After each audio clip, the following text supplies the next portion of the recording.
मित्रांनो, असं म्हटलं जातं की जिथे भाव तिथे देव. आपण पूर्वीपासूनच खूप संतांच्या, साधूंच्या गोष्टी अशा ऐकत आलो आहे की ज्यांनी देवाला मिळवलं आहे. अशाच एका न ऐकलेल्या सखूबाईची कहाणी आपण आज ऐकणार आहोत आणि तिच्या आयुष्यातून आपण काय शिकू शकतो हेही आपण आपल्या आयुष्यात आत्मसात करणार आहोत. त्यामुळे व्हिडिओला शेवटपर्यंत नक्की बघा. मित्रांनो, सखूबाई म्हणजे एक साधी सरळ अशी मुलगी आणि जिचं लग्न एका अतिशय क्रूर घरात होतं.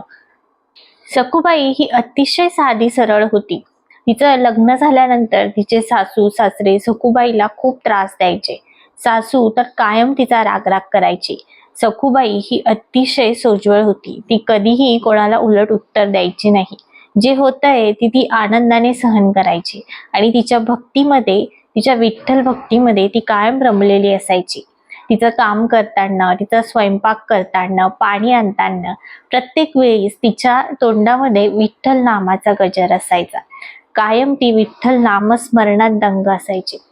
तिची सासू तिला कायम त्रास द्यायची. तिला जेवायला वेळेवर मिळत नसायचं. सगळं काम करूनही तिला मारहाण करायची.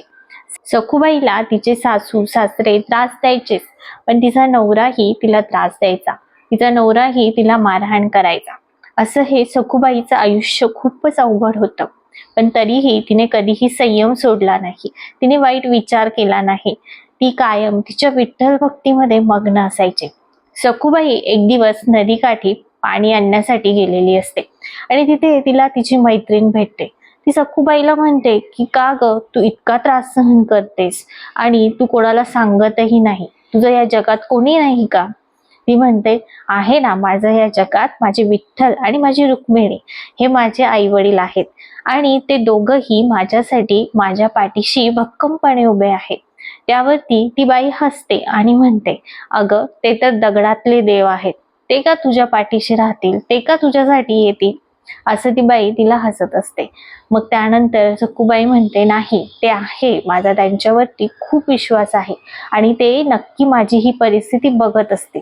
मग ती बाई तिला हसूनच विचारते, ते तुझी परिस्थिती बघताय, तू एवढा वाईट परिस्थितीत आहे, तरीही ती तुझ्या मदतीला का येत नाही? त्यावरती सखूबाई अगदी हसून उत्तर देते. ती कुठलीही कंप्लेंट न करता, कुठल्याही गोष्टीचा बडेजाव न करता त्या बाईला सांगते की माझी विठ्ठल रुक्मिणीवरती सर्व जगाचा भार आहे. मी एकटीच तर त्यांची मुलगी नाही ना. या जगात कितीतरी असे लोक आहेत की ज्यांना माझ्यापेक्षा जास्त त्यांची गरज आहे. ते त्यांच्यासाठी काम करताय. माझ्यासाठी आज न उद्या येतीलच. असं म्हणून सखूबाई निघून जाते आणि ती बाईही निघून जाते. त्यानंतर काही दिवसांनी सखूबाई पुन्हा त्या नदीच्या काठी पाणी आणण्यासाठी येते आणि तिथून एक वारी जात असते. सखूबाईला ती वारी बघून खूप छान वाटतं आणि सखूबाई विचार करते की मला कधी यांच्यामध्ये सामील होता येईल, मी कधी असं भजन गाईल आणि मी कधी माझ्या विठुरायाला बघेन, असं सखूबाईच्या मनात चाललेलं असतं. सखूबाई त्या वारीकडे अगदी श्रद्धेने, निष्ठेने त्या वारकऱ्यांना बघत असते. त्यांचं भजन गाण्याच्या धुंदीमध्ये सखूबाई अगदी रमून जाते आणि तिलाही कळत नाही की ती कधी त्या वारकऱ्यांसोबत नाचायला आणि गायला लागते. असं करत सखूबाई पूर्णपणे त्या लोकांमध्ये सामील होऊन जाते आणि ही गोष्ट आजूबाजूचे लोक बघत असतात.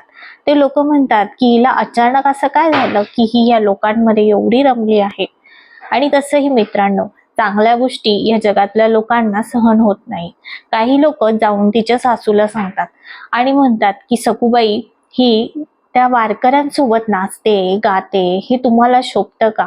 हे जाऊन ते तिच्या सासूला सांगतात आणि तिची सासू ही अतिशय चिडते आणि सखूबाईला त्या वारीमधून हात पकडून घरी घेऊन येते आणि त्यानंतर तिच्या नवऱ्यालाही सांगते की ही नाचते, गाते. त्यानंतर तिचा नवराही तिला खूप मारतो आणि तिला एका खुंटीला बांधून ठेवतात.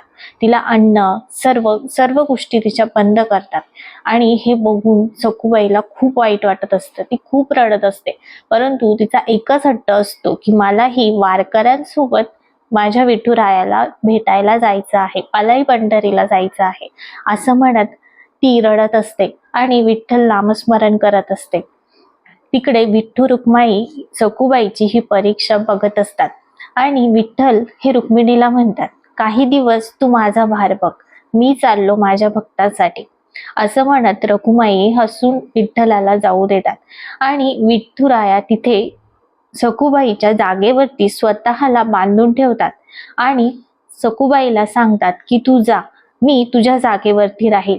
तुला पंढरीची वारी करायची आहे ना, तू पंढरीची वारी कर, मी तोपर्यंत तुझ्या जागी इथे राहील. असं म्हणून विठुराया सखुबाईचं रूप घेऊन तिथे बांधून राहतात आणि असंच सखुबाई मात्र वारीला निघून जाते आणि हे कोणालाही समजत नाही. विठ्ठल त्या सखुबाईचं रूप घेऊन त्या खुंटीला बांधलेले असतात आणि तिचा नवरा तिथे येतो आणि आपल्याला माहितीच आहे की जिथे देव असतो तिथे त्याची जाणीव, त्याच्यातली माया ही आपोआपच लोकांना कळायला लागते. आणि देव जाणे, देवाच्या कृपेने त्या सखुबाईचा नवरा त्या विठ्ठलाला सखुबाई समजून अचानकच त्यांच्या मनात तिच्याबद्दल प्रेम जागं होतं आणि त्या नवऱ्याला सखुबाईची दया येते. तो तिला त्या खुंटीपासून सोडवतो, तिला जेवायला देतो आणि तिच्यावरती प्रेमही करायला लागतो. असंच करून एक दिवस त्या सखुबाईच्या रूपात असलेले विठ्ठल तिच्या जागी सगळे कामं करतात. स्वयंपाक करतात, घरकाम करतात, पाणी आणतात, ह्या सगळ्या गोष्टी विठ्ठल करत असतात.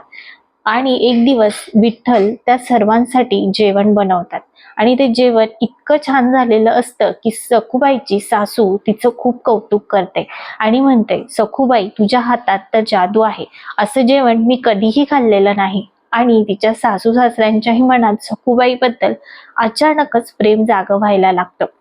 असं करत ते अगदी त्या विठुरायाला सखुबाई मानून तिच्यावरती प्रेम करायला लागतात.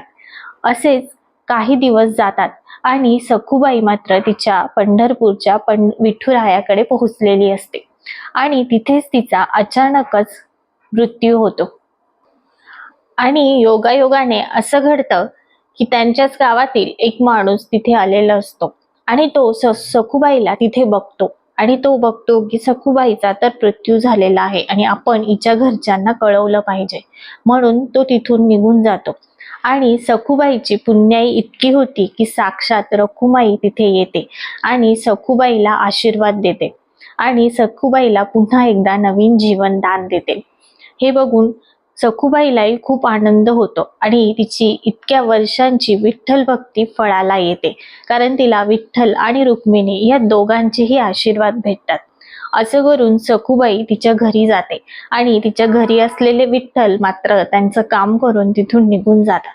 त्यानंतर तिच्या सासरचे लोक तिच्याशी अतिशय प्रेमाने वागतात आणि सगळ्या गोष्टी अगदी सुरळीत चालू असतात. आणि तो सेठ तिथे येतो आणि तो सांगतो की तुमच्या सखुबाईचा तर पंढरपुरामध्ये मृत्यू झाला आहे. हे ऐकून त्यांना खूप आश्चर्य वाटतं. ते म्हणतात ही गोष्ट शक्यच नाही, सखुबाई तर इथेच आहे, ती पंढरपूरला कधी गेलीच नाही. आणि ते सखुबाईला आवाज देतात आणि सखुबाईला बोलावून घेतात. सखुबाई त्यांना झालेली सर्व हकीकत सांगतात. ती सांगते की मी नव्हती, माझ्या जागी माझे विठ्ठल इथे होते आणि त्यांनीच माझी वारी माझ्याकडून पूर्ण करून घेतली. हे ऐकून तिचे सासू सासरे आणि नवरा रडायला लागतात आणि तिची माफी मागतात आणि तिच्या पायाही पडतात आणि तिला म्हणतात की सखुबाई तू खरंच संत आहेस, तू खरंच साध्वी आहेस, तुझ्या इतकं महान भक्ती आम्ही कधीही पाहिली नाही ना आम्हाला कधी बघायला भेटेल. ते तिलाच गुरु मानतात आणि तिच्या पायाही पडतात. मित्रांनो, ही होती सखुबाईची कहाणी.